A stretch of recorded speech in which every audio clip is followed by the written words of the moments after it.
નમસ્કાર મિત્રો, સ્વાગત છે આપ સૌનું વિદ્યાસારથી ચેનલમાં। હું છું વિજય સર। આજે એક નવો ટોપિક આપણી સમક્ષ લઈને હું આવ્યો છું, મુંબઈ પ્રાથમિક શિક્ષણ વિનિયમો। મિત્રો, આપ સૌને ખબર છે કે મારી વિદ્યાસારથી ચેનલ પર મુંબઈ પ્રાથમિક શિક્ષણ અધિનિયમ 1947ના ઘણા બધા વિડીયો મેં અપલોડ કરેલા છે અને એ વિડીયોના માધ્યમથી આપણે મુંબઈ પ્રાથમિક શિક્ષણ અધિનિયમ 1947ને ખૂબ સારી રીતે સમજી શક્યા છીએ।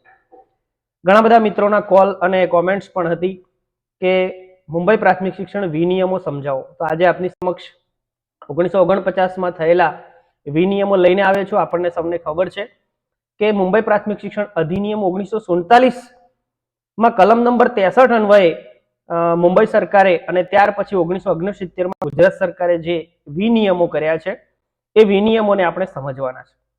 તો આજે આપણે આ વિનિયમોને સમજીશું। આ ચેનલ પર આપ સૌ નવા છો તો મારી ચેનલને સૌથી પહેલા સબસ્ક્રાઇબ કરી દેજો અને નોટિફિકેશન બટન જે છે એ પણ દબાવી દેજો, જેથી નવા નવા વિડીયોનું તમને એલર્ટ મળી રહે અને મેક્સિમમ લોકો સુધી આપણે પહોંચી શકીએ। તો આજના વિડીયોની આપણે શરૂઆત કરશું। આપ સૌને ખબર છે કે આ જે વિડીયો છે એ આપણે એક અલગ રીતે, કહેવાનો મતલબ કે આપણે સૌ જે પ્રશ્નોત્તરીના માધ્યમથી આ વિડીયો આપણે સમજીએ છીએ, તો અહીંયા મુંબઈ પ્રાથમિક શિક્ષણ વિનિયમો જે છે એને પણ આપણે પ્રશ્નોત્તરીના માધ્યમથી સમજવાના છીએ। તો શરૂ કરીએ આજનો વિડીયો।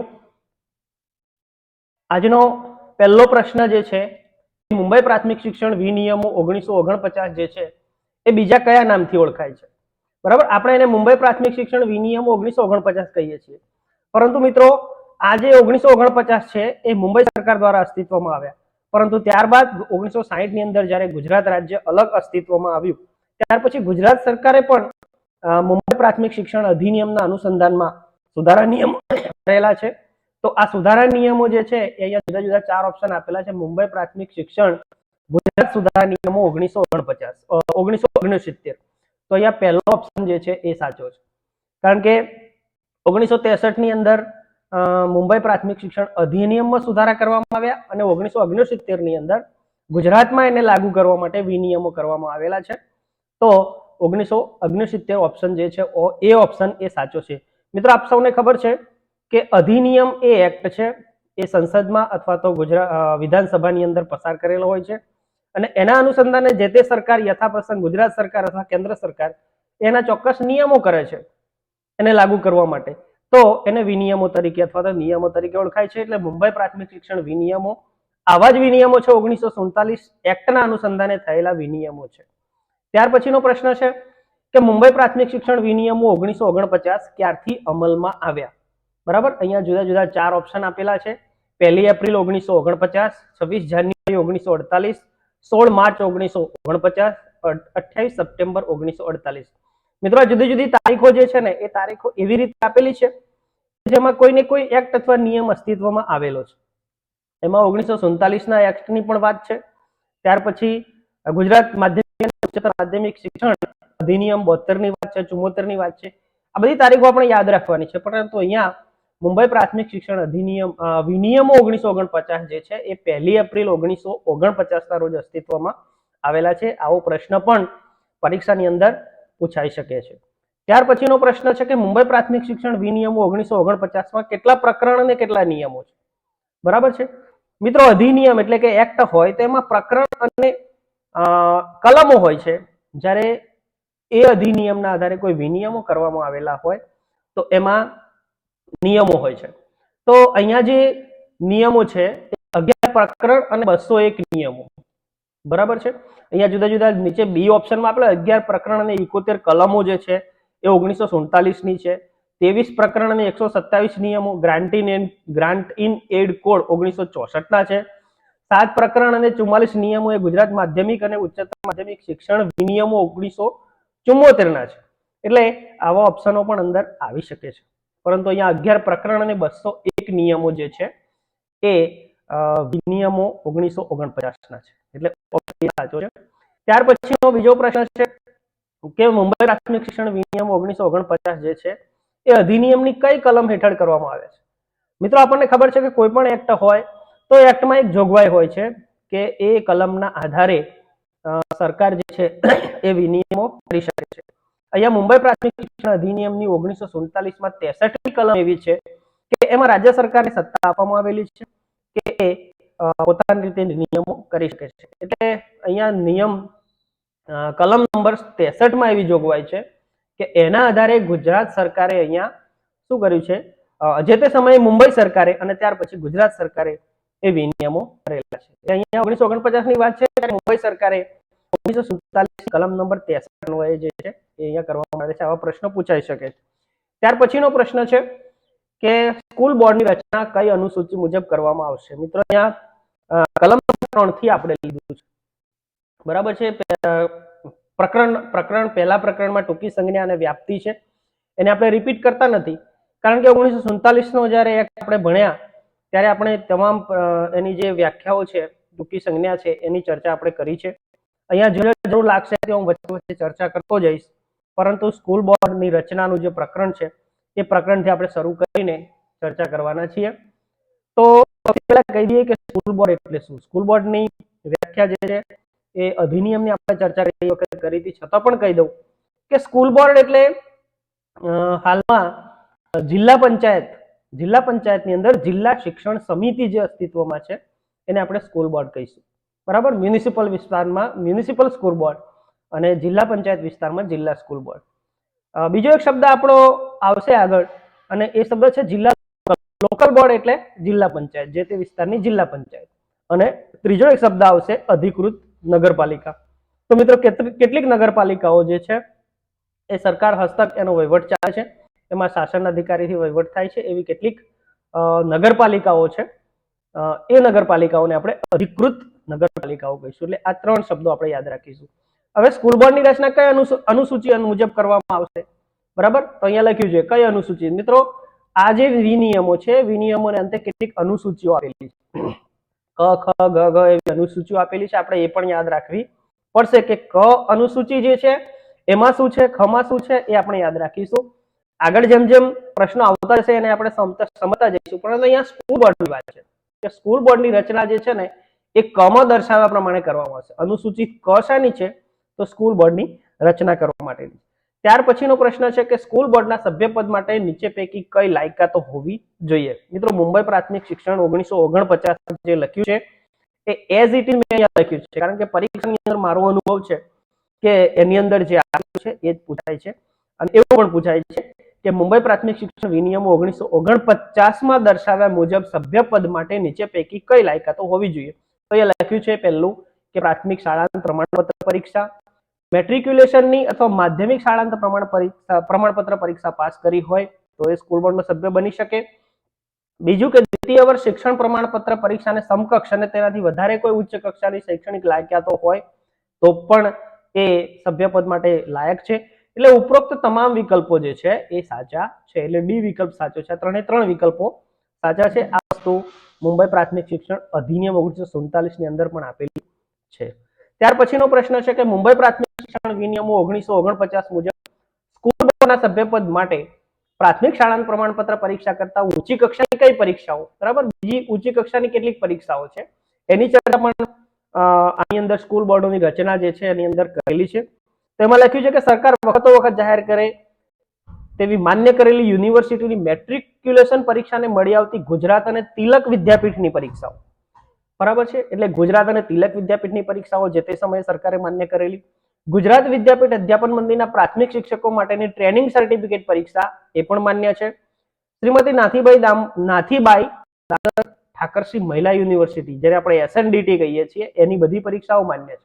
એટલે આ તમામ વિકલ્પો સાચા છે. એટલે આ 3 વસ્તુ આપણે યાદ રાખશું પરીક્ષામાં એઝ ઇટ ઇઝ આપણને પૂછાય છે. એટલે ડી વિકલ્પ સાચો છે.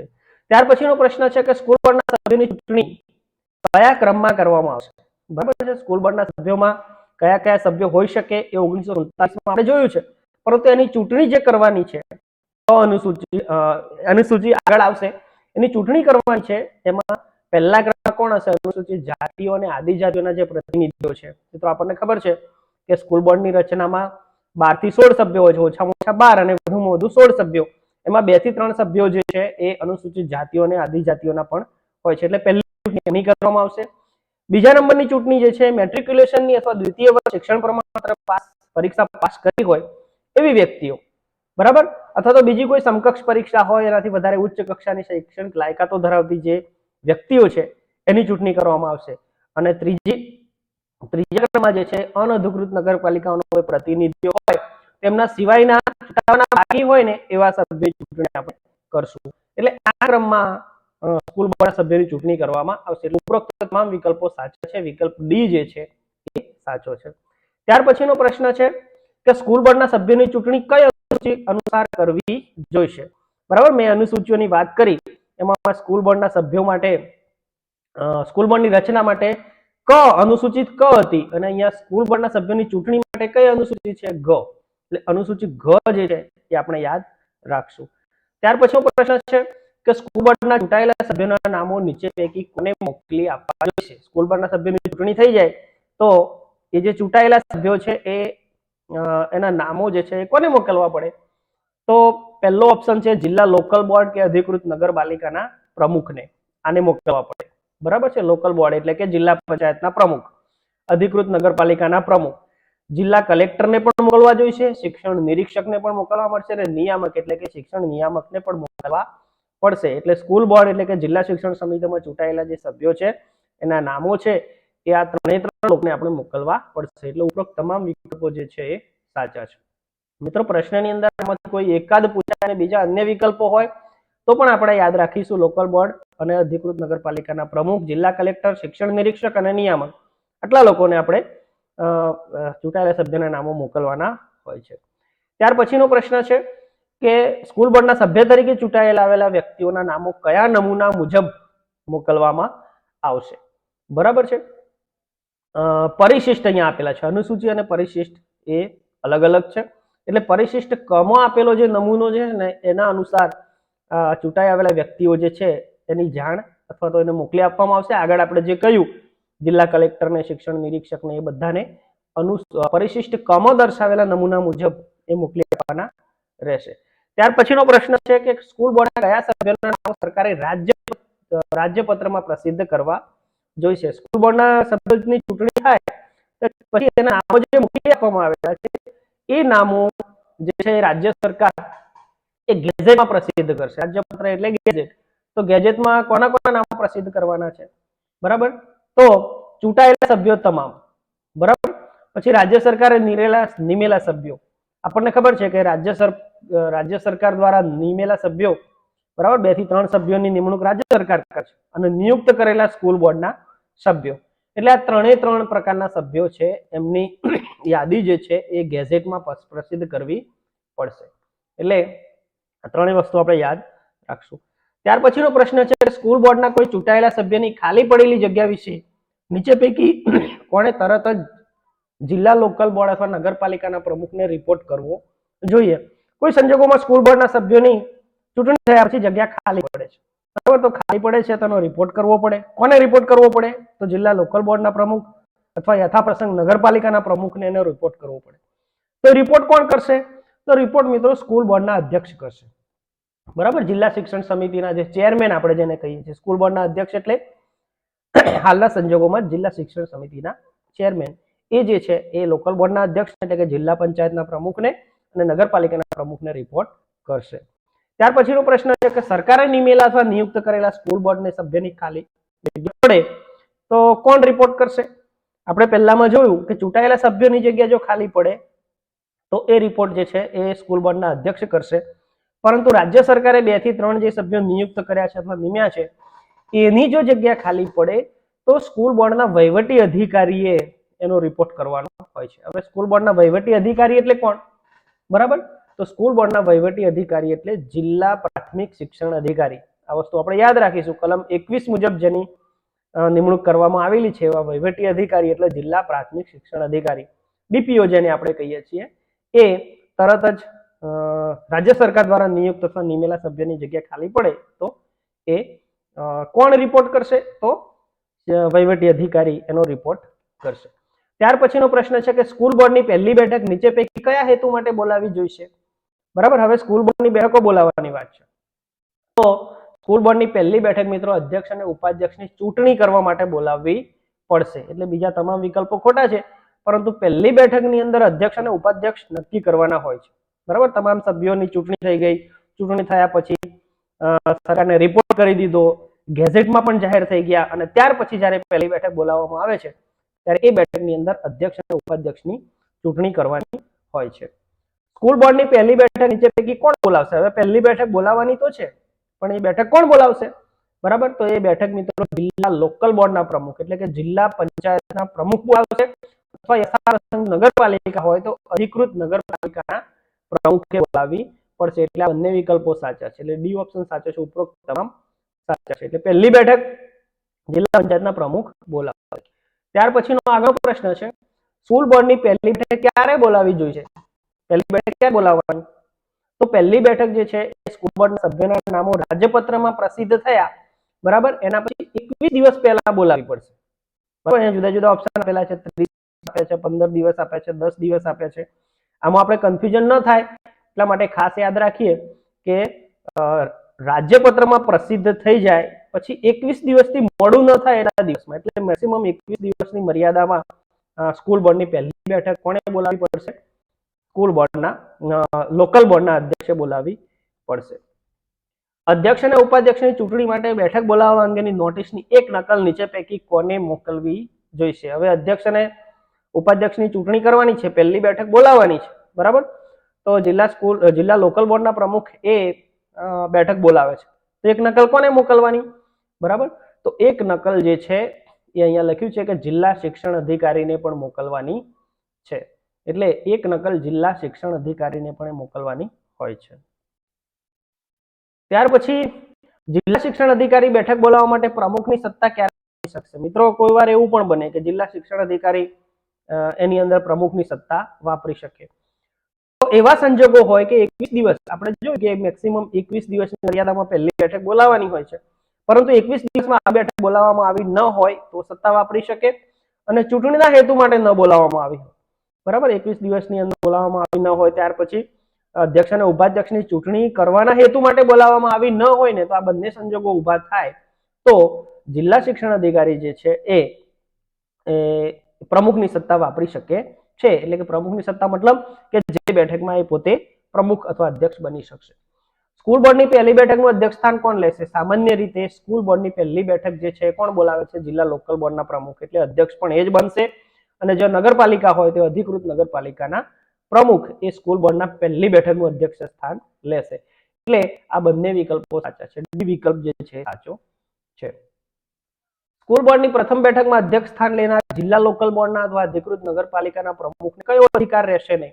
બરાબર, સ્કૂલ બોર્ડની પહેલી બેઠક બોલાવે છે, એની અંદર પ્રમુખ સ્થાન પણ લે છે, તો પણ એને એક અધિકાર નહીં હોય. શું? સ્કૂલ બોર્ડનો જો સભ્ય ન હોય તો એને મત આપવાનો પણ અધિકાર રહેશે નહીં, અને કોઈ દરખાસ્ત મૂકવાનો પણ અધિકાર રહેશે નહીં. સમજો કે સ્કૂલ બોર્ડનો જો સ્કૂલ બોર્ડની પ્રથમ બેઠકમાં અધ્યક્ષ સ્થાન કોણ લેશે? તો જિલ્લા લોકલ બોર્ડનો એટલે કે જિલ્લા પંચાયતનો પ્રમુખ લે છે. પણ મિત્રો એવું જરૂરી નથી કે જિલ્લા પંચાયતના પ્રમુખ એ જિલ્લા સ્કૂલ બોર્ડની અંદર અથવા જિલ્લા પંચાયત શિક્ષણ સમિતિની અંદર સભ્ય હોય, ન પણ હોય, બરાબર, તો એ પોતે સભ્ય ન હોય તો એને મત આપવાનો પણ અધિકાર નથી, અને કોઈ દરખાસ્ત મૂકવાનો પણ એને અધિકાર નથી. જિલ્લા લોકલ બોર્ડ અથવા અધિકૃત નગરપાલિકાના પ્રમુખ બેઠકમાં અધ્યક્ષ સ્થાન ન લઈ શકે તો શું કરવું જોઈશે? બરાબર છે, કોઈ સંજોગો વસાત જિલ્લા લોકલ બોર્ડના પ્રમુખ પણ નથી અને યથાપ્રસંગ નગરપાલિકાના પ્રમુખ પણ નથી, તો આવી બેઠકોની અંદર જે સભ્યો હાજર રહેલા છે એમાંથી પોતાનામાંથી એક અધ્યક્ષ તરીકે ચૂંટી કાઢવો જોઈશે, અને સ્કૂલ બોર્ડનો અધ્યક્ષ ચૂંટાય નહીં ત્યાં સુધી આ જે અધ્યક્ષ છે એ બેઠકમાં અધ્યક્ષ સ્થાન લેશે. એટલે સંજોગો અનુસાર જો સ્કૂલ બોર્ડનો અધ્યક્ષ ચૂંટાયેલો ન હોય અને જિલ્લા લોકલ બોર્ડ અને અધિકૃત નગરપાલિકાના પ્રમુખની બેઠકમાં ગેરહાજરી હોય તો જે સભ્યો હાજર છે એ હાજર રહેલા સભ્યોમાંથી કોઈ એક સભ્યને અધ્યક્ષ તરીકે ચૂંટી કાઢવાનો છે, અને જો સુધી સ્કૂલ બોર્ડનો અધ્યક્ષ ચૂંટાય નહીં ત્યાં સુધી એને એ બેઠકની અંદર શું કરવાનું છે? અધ્યક્ષ સ્થાન લેવાનું છે. એટલે ઉપરોક્ત તમામ સાચા છે. અહીંયા ડી વિકલ્પ સાચો થશે. સ્કૂલ બોર્ડની બેઠકમાં ઉપાધ્યક્ષ ચૂંટવાનું કામ કોના અધ્યક્ષ સ્થાન? ઉપાધ્યક્ષ કોણ ચૂંટે? તો મિત્રો એકવાર અધ્યક્ષ ચૂંટાઈ જાય ત્યાર પછી સ્કૂલના અધ્યક્ષ જે છે એ ઉપાધ્યક્ષ ચૂંટવાનું કામ કરશે. એટલે ઉપાધ્યક્ષની ચૂંટણી કોણ કરે? તો સ્કૂલ બોર્ડના અધ્યક્ષ. અધ્યક્ષ અને ઉપાધ્યક્ષની ચૂંટણી કઈ અનુસૂચિ અનુસાર કરવામાં આવશે? મિત્રો આપણે જોયું કે સ્કૂલ બોર્ડના સભ્યોની ચૂંટણી જે છે એ અનુસૂચિ ગ, બરાબર, ગણપતિનો ગ જેને કહીએ છીએ, અને અહીંયા અધ્યક્ષ અને ઉપાધ્યક્ષની ચૂંટણી જે છે એ મોટો ગ જે છે, ઘરનો ગ અનુસૂચિ જે છે, અનુસૂચિ ઘ અનુસાર એની ચૂંટણી કરવામાં આવશે, અધ્યક્ષ અને ઉપાધ્યક્ષની ચૂંટણી. મિત્રો આમાં આપણને ઘણું બધું કન્ફ્યુઝન થશે, એટલે કઈ અનુસૂચિ અનુસાર કયું કામ કરવાનું છે એને આપણે ચોક્કસ યાદ રાખવું પડશે. નીચે પૈકી કોને અધ્યક્ષ કે ઉપાધ્યક્ષ તરીકે ચૂંટી શકાશે નહીં? બરાબર. હવે અધ્યક્ષ અને ઉપાધ્યક્ષની ચૂંટણી કરવાની હોય ત્યારે એ પણ આપણે યાદ રાખવું પડે, જિલ્લા લોકલ બોર્ડના પ્રમુખ કે કોને અધ્યક્ષ તરીકે ન, અધ્યક્ષ કે ઉપાધ્યક્ષ તરીકે ન ચૂંટી શકાય? તો સભ્ય તરીકે નિમેલા રાજ્ય સરકારના કોઈ અધિકારી, બરાબર, રાજ્ય સરકારે 2 થી 3 સભ્યો નિયુક્ત કર્યા હોય એમાંના કોઈ સભ્યને અધ્યક્ષ કે ઉપાધ્યક્ષ તરીકે ચૂંટી શકાશે નહીં. બાકીના સભ્યોમાંથી કોઈને પણ ચૂંટી શકાય, પરંતુ આને આપણે ચૂંટી શકીશું નહીં. બરાબર છે. તો મિત્રો અહીંયા લગભગ ઘણા બધા પ્રશ્નો કવર કર્યા છે. મને આશા છે કે પ્રશ્નોત્તરીના માધ્યમથી આપણે જોયું છે એ આપણને ખૂબ કામ લાગશે. મિત્રો જીપીએસસી દ્વારા લેવાતી પરીક્ષા હોય, ત્યાર પછી એઈઆઈ ની પરીક્ષા સીધી ભરતીની હોય, બઢતીની હોય, અને હાલમાં એક જુનિયર ક્લાર્ક એએમસી માં નાયબ શાસનાધિકારી અને જુનિયર ક્લાર્કની ભરતી પણ આવી છે. એમાં પણ આ સિલેબસ છે. એટલે ગુજરાત સરકારના શિક્ષણ વિભાગ દ્વારા લેવાતી કોઈ પણ પરીક્ષાઓમાં મુંબઈ પ્રાથમિક શિક્ષણ વિનિયમો 1949 છે. બરાબર, એને આપણે સરળ રીતે સમજવાનો પ્રયાસ કર્યો છે. અહીંયા એક વાતની હું તમને ખાતરી આપું છું કે આમાં કોઈ પણ ટોપિક છૂટશે નહીં, શરૂઆતથી માંડીને છેક સુધી તમામ ટોપિક. એટલે તમે બીજી કોઈ પણ જગ્યાએ ન જતા આ પણ કરશો ને તો પણ તમારી પરીક્ષાની દ્રષ્ટિએ અને જાણકારીની દ્રષ્ટિએ ખૂબ ઉપયોગી તમને થશે. તો મારી ચેનલને સબસ્ક્રાઇબ ન કરી હોય તો કરી દેજો. બરાબર, મેક્સિમમ પોઈન્ટને કવર કરવાનો પ્રયાસ કર્યો છે, છતાં પણ કશુંક રહી જતું હોય તો કોમેન્ટ કરીને મારા ધ્યાનમાં લાવજો, તે આગળના વિડીયોમાં એને પણ હું ચોક્કસ એને એક્સપ્લેન કરી શકું. આગળના નિયમો માટે આપણે આગળના વિડીયો સુધી રાહ જોવી પડશે. ત્યાં સુધી થેન્ક યુ મિત્રો.